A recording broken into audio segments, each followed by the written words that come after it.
Bismillahirrahmanirrahim. Assalamualaikum warahmatullahi taala wabarakatuh.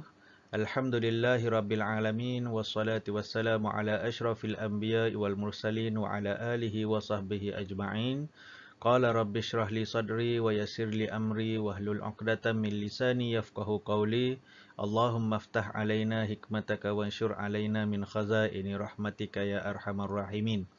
Alhamdulillah, syukur kita kehadrat Allah Subhanahu wa taala kerana masih lagi diberi nikmat kesihatan kepada kita, dapat lagi kita mengulang kaji pelajaran dalam siri ulang kaji UPKK, yang mana tajuk yang kita akan bincangkan pada kali ini adalah berkaitan dengan uh, beriman kepada kitab, iaitu pelajaran yang pertama bagi subjek akidah tahun 3. Yang mana UPKK ni dia merangkumi subjek-subjek yang bermula daripada tahun 3 hingga subjek tahun 5. Dan kita sekarang berada ataupun kita akan tengok ataupun kita akan ulang kaji akidah tahun 3. Okey, beriman kepada kitab. Okey, beriman kepada kitab. Okey, pengertian beriman kepada kitab iaitu kita wajib meyakini bahawa Allah Subhanahu Wa Taala menurunkan kitab kepada nabi dan rasul melalui malaikat Jibril, perantaraan malaikat Jibril yang menjadi panduan kepada manusia. Okey. Ini adalah pengertian beriman kepada kitab. Okey, seterusnya hukum beriman kepada kitab adalah wajib. Kita hendaklah wajib beriman kepada kitab Allah Subhanahu Wa Taala. Okey, dan merupakan salah satu daripada rukun iman. Okey, seterusnya dalil nakli beriman kepada kitab Allah Subhanahu Wa Taala. Okey, di dalam surah An-Nisa ayat 136, Allah Subhanahu Wa Taala berfirman, "Ya ayyuhalladzina amanu aminu billahi wa rasulih wal kitabil ladzi nazzala ala rasulih wal kitabil ladzi anzala min qabl wa man yakfur billahi wa malaikatihi wa kutubihi wa rusulihi wal yaumil akhir faqad dhalla dhalalan ba'ida."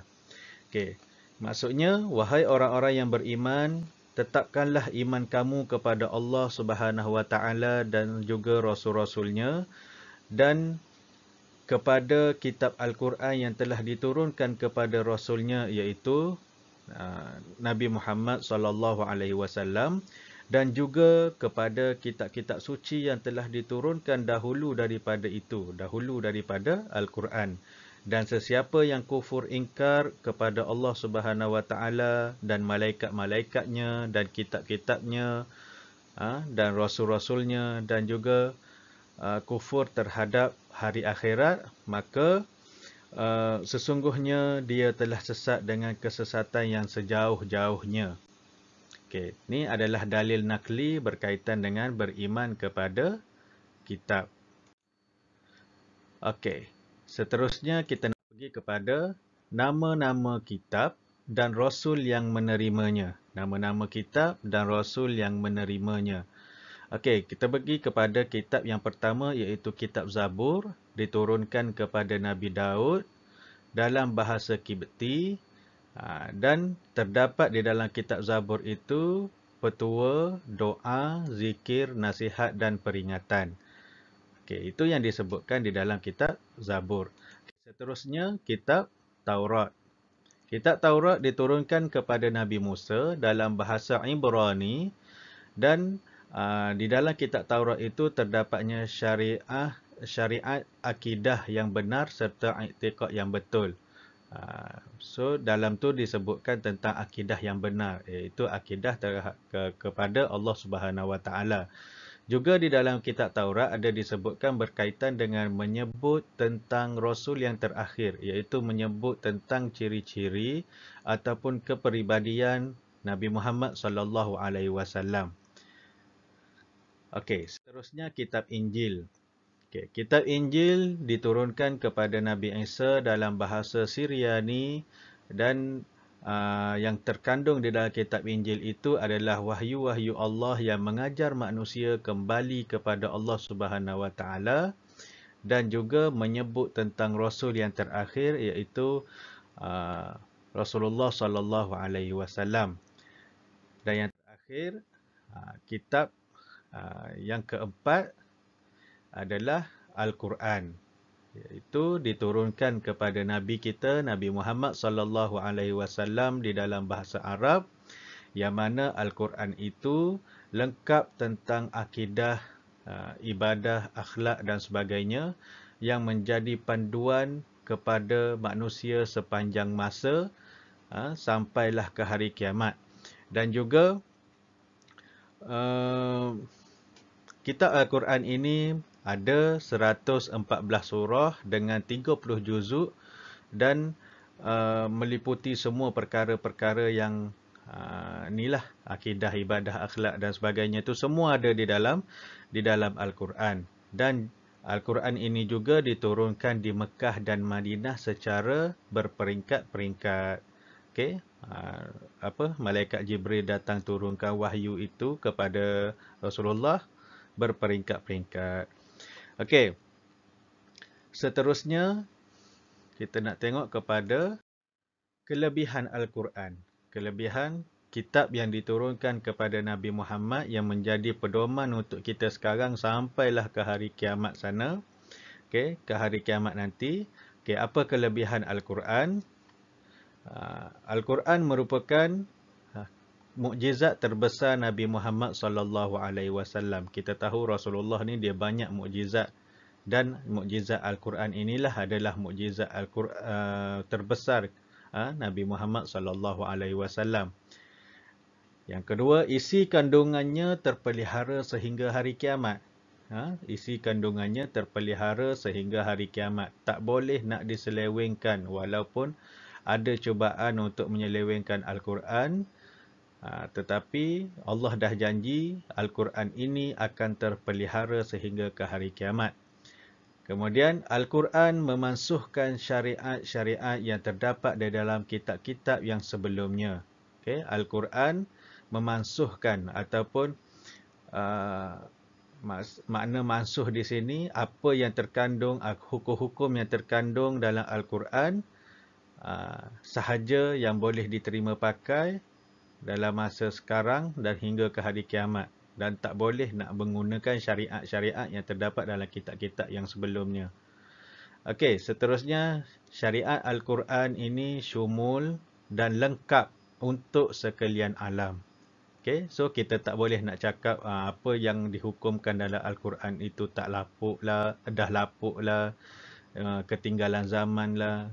Tak boleh. Sebab ianya lengkap untuk sekian alam dan sepanjang zaman. Okey. Seterusnya, faedah beriman kepada kitab. Okey, apa faedah beriman kepada kitab? Sentiasa berada dalam perlindungan Allah Subhanahu Wa Taala. Okey, sentiasa berada dalam perlindungan Allah Subhanahu Wa Taala. Seterusnya, taat kepada perintah Allah. Kemudian bila taat kepada perintah Allah, takut untuk melakukan kejahatan. Okay, sentiasa ingin memajukan diri, dan kitab ini juga, kitab-kitab Allah Subhanahu Wa Taala ini juga akan menjadi syafaat di pada mahsyar nanti. Macam kita beramal dengan Al-Quran, kita baca Al-Quran, maka Al-Quran itulah yang akan bagi syafaat kepada kita di pada mahsyar nanti. Okey, seterusnya, akibat tidak beriman kepada kitab. Apa akibatnya? Dikutuk oleh Al-Quran di akhirat. Al-Quran akan mengutuk kita di akhirat sana. Kemudian tidak mendapat rahmat Allah, tiada pedoman hidup, okey. Malas berusaha, dan adanya sifat mazmumah seperti hasad dan dengki dalam diri kita bila kita tidak mengamalkan kitab yang kita sekarang ni, kitab Al-Quranul Karim lah. Okay? Kita kena baca, kena faham apa yang terkandung di dalam Al-Quran itu dan amalkannya. Kalau tidak, inilah antara akibat-akibatnya banyak lagi, tapi kita senaraikan 5. Okey. Seterusnya, kesan beriman kepada kitab. Menanam sikap suka membaca Al-Quran.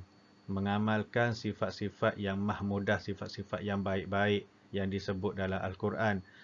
Dan kita juga akan memahami ataupun mempelajari isi Al-Quran, apa yang terkandung dalam Al-Quran tu. Semuanya ada kaitan. Seperti mana ilmu sains ke, matematik ke, semua ada dalam Al-Quran. Dan kita dapat menerima syariat ataupun hukum hakam. Kita dapat tahu hukum apabila kita buat ni jadi apa. Itu juga semuanya terkandung di dalam Al-Quran. Okey, dan saya rasa sekadar itu saja kita punya ulang kaji UPKK bagi tajuk beriman kepada kitab untuk kali ini. Dan insya-Allah kita jumpa lagi di video-video yang tajuk-tajuk lain di masa akan datang. Dan saya harap semoga video ini dapat memberi manfaat dan membantu para pelajar untuk lebih memahami dalam mengulang kaji subjek untuk menduduki peperiksaan UPKK. Dan seterusnya, ilmu ini bukan sekadar untuk peperiksaan sahaja, dan kita akan semoga ianya akan melekat dalam diri kita sampai bila-bila, insya-Allah. Okey, wallahu alam. Assalamualaikum warahmatullahi taala wabarakatuh.